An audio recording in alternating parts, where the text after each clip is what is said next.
And we are back, everybody.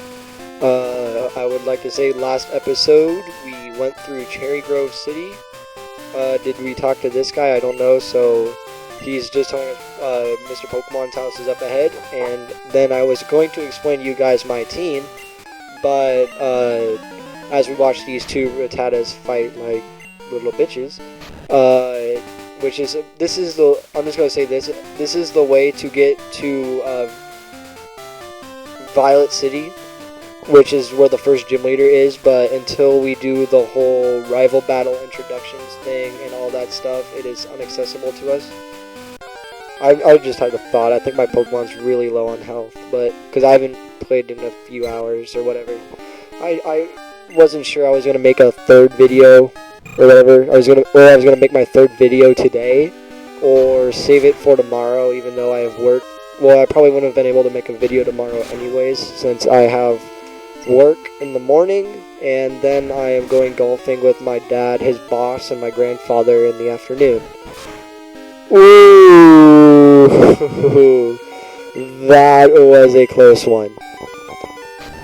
But anyways, so I just wanted to get this video out there so you guys can have a video of me actually in a Pokemon battle with another trainer, so you guys don't get bored, because tomorrow probably not releasing a video. I have work also on Friday, and my cousins from Germany are coming over in the afternoon, so that's probably not going to happen either. So the earliest I will make a video is Saturday.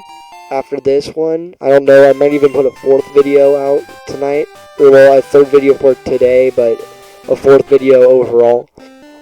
So, as we run into Mr. Pokemon and his obvious friend over there in the corner checking out pornography on the computer, I want to start getting into what I believe my final team will be. Now, as much as I know legendaries are a part of the game, and they're not in, I mean, obviously, like, level 70 Ho-Oh and Lugia and all that stuff, and Mewtwo in first gen, and Rayquaza in third gen. Yes, I call it Rayquaza. It's pronounced many ways in my area of Pokemon, but anyways, how that was so overpowered. I think that overall, especially the trios of each generation and stuff, are relatively underpowered when it comes, well, not underpowered, but they're fine for use in the normal gameplay. But a lot of people are against using legendaries in the actual gameplay, so I don't feel like I want to, just because it's just, I don't want to be getting all those hateful comments from people like, hey, why aren't you using Suicune? Or like, hey, Lugia with Aeroblast is not fair, and stuff like that. I just don't want to deal with it. So I'm going to use a non-legendary team, unless you count Dragonite as a legendary. His first Pokemon is revealed! But anyways, yeah, as I said, I plan on picking up the, I think it's in this game. If it's not in this game, I will just save up my money and buy a Dratini from the casino, because I think you can buy them in this game. Did I pick up this berry? Yeah. But anyways, I will probably just pick up a Dratini from the casino, and I guess I'm going to cut ahead to the rival battle because you've seen all that's gone on here, so I will be right back. Okay, and we're back. So, I just healed my Pokemon. I actually did gain a level on the way down here. And so now, here he comes.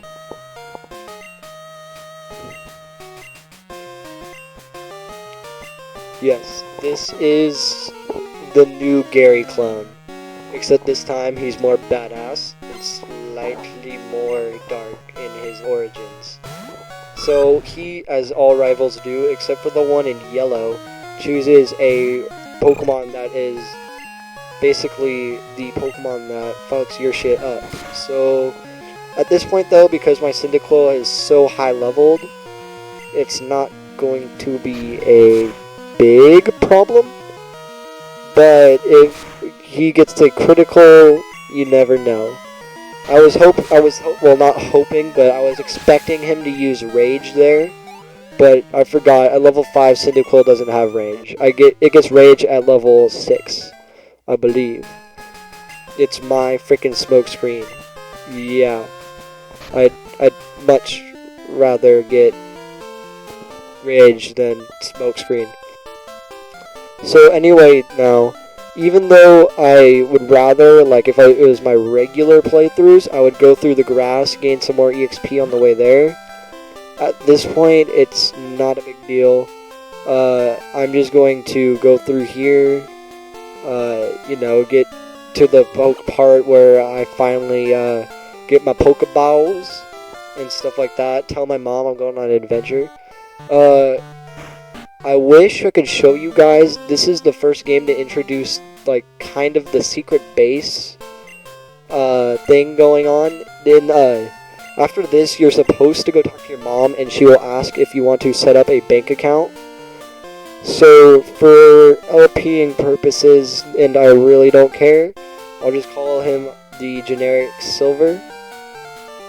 And I'm not gonna lie, I've read a few of the manga, which I wish the games and if the show was based off the manga, I would still watch it.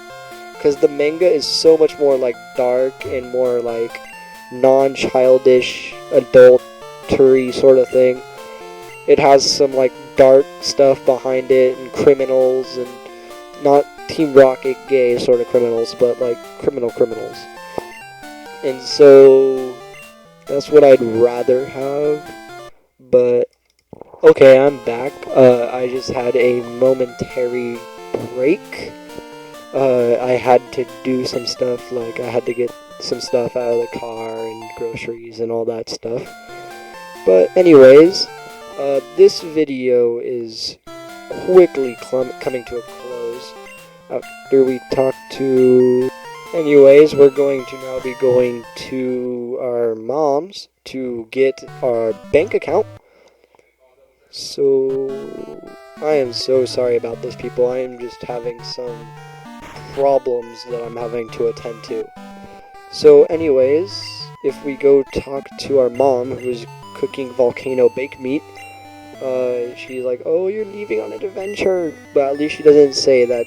Well, it says so on TV that all boys must leave on an adventure someday. But as much as I want to show you guys what she buys useless garbage, so I'm going to say no. The only good thing about her bank is that because it's not in your actual wallet, if you do lose in battle, you don't lose any of the money that you lost that you put in the bank. So, I guess that's a good thing. I mean, but she does spend like 10%, I would say, on useless crap. Like, I'm gonna call the berries that we find by their actual berry names. So she buys like orange berries and citrus berries and like pecha berries, and then she'll buy furniture for your room, which at the time, like when this game first came out, I thought this was one of the coolest things, that you have a little piece of the world that you can customize. So let's see here, I have a Pokeballs, right? Because I might think about using Poliwhirl, just because Poliwhirl is a boss. He is a complete boss. As much as I want to use that shiny Gyarados that is earlier in the game, I don't think that's going to happen. But I guess I'm going to... This video is probably now around 9 minutes, so I'm going to go a little longer. I'll probably get to the point where I'm catching my Poliwag, and that is where I'll probably end the video. I don't know. I'm deciding. If I don't release another video today, I'll leave it up to a vote. I'll post in the annotations right here if there is going to be a vote for whether or not I'm going to use Poliwrath, Politoad, or or not Poliwhirl, but or the shiny Gyarados that I catch up at the Lake of Ridge. So, as I keep going along here, this decision might be made for us. No way in hell I am using an Ariados. They are pretty close to the worst bug poison Pokemon. Even though early in this game, they seem pretty good. I mean, they get Poison Sting, evolves relatively early, fast, not strong, but strong enough. If you want to play with a Ariados in-game, that's fine, but don't expect to ever use it in competitive play. Just because it is absolute garbage. And absolute garbage will be a phrase you'll probably hear me saying a lot about these games. Not gonna lie here, I could find the file somewhere. I did a playthrough back when I wasn't doing Let's Plays. I did a playthrough of Pokemon Crystal on my emulator, just as like a test when I first got into emulation. I wanted to see how it worked. So I played through the game, and I did have a level 100 Dunsparce, which is up in Rock Cave, which we find a little bit later, not too far down the road. It's just north of here. But yeah, level 100 Dunsparce is a total boss. And Dunsparce, I think, is, other than the shiny Gyarados, of course, and I found a shiny Houndour once in Kanto. Because yes, Kanto is in this game. It's the only game that has multiple regions in it. Yes, I found a shiny Houndour in Kanto. I believe, like, on my actual cartridge, I once found a shiny Dunsparce, which is probably the gayest shiny Pokemon that sat in my box. You know what, I'm just going to end this video here. So next time on Pokemon Crystal, I catch either my Poliwag or tell the Poliwags to fuck off, and maybe I catch a Dunsparce. We'll see.